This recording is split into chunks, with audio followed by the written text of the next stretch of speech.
Some email messages you receive may have attached files or attachments. I can tell 2 of the messages in my inbox have attachments because they have these small paperclip icons in the name. So let's just click on CSS File Utilities message here, and we can see it in the reading pane. Here we can see the message itself.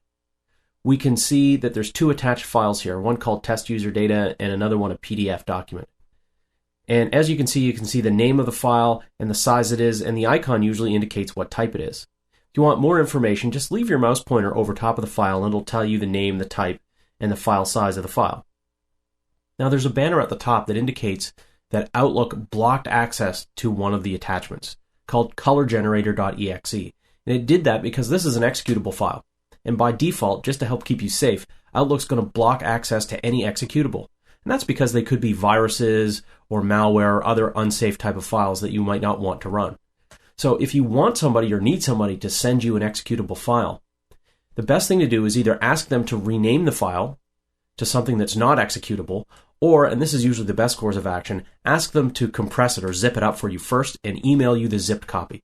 That way you can save it onto your computer and unzip it and then run it safely. I've got one more message here with some attachments. This one has more than 3 attachments. I can see the 3 attached files here. And notice the slider over here on the right, so I can scroll down and there's one more down here I can see. Now, how can we view these? Well, Outlook 2007 has a great new feature in that some of the things you can view directly here in Outlook without even having to open the applicable program. So let's click on Silver Cylon here, this attached GIF file, and here we can see the image that's attached, just a preview of it. Outlook can also preview plain text files, such as this test salary scales, and Office documents. Now this particular one, it says, hey, you should only do this with files that you trust. It didn't do that with the picture file because that couldn't have been anything active. But for documents like Excels, spreadsheets, and workbooks and things like that, and Word documents, it's not going to run them for you unless you say it's okay. Now you can always turn off this checking by unchecking this check mark, but I'm just going to click Preview File. So here's this text file.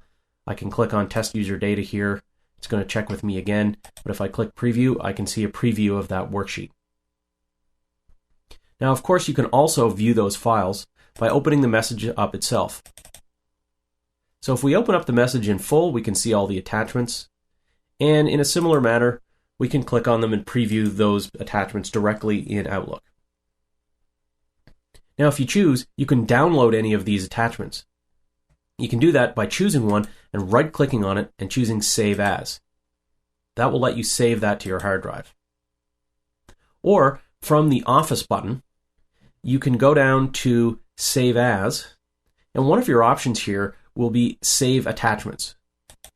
If you choose that, you can choose one or more just by clicking with the mouse, and by default they're all selected, and you can save all of them to your hard drive, all at once. Now you can also save the attachments directly from here. You can right-click on them here in the reading pane and save them, or if you've got the message selected in your inbox, from the File menu, you can choose Save Attachments, and again, choose Attachments to Save or Save All Attachments.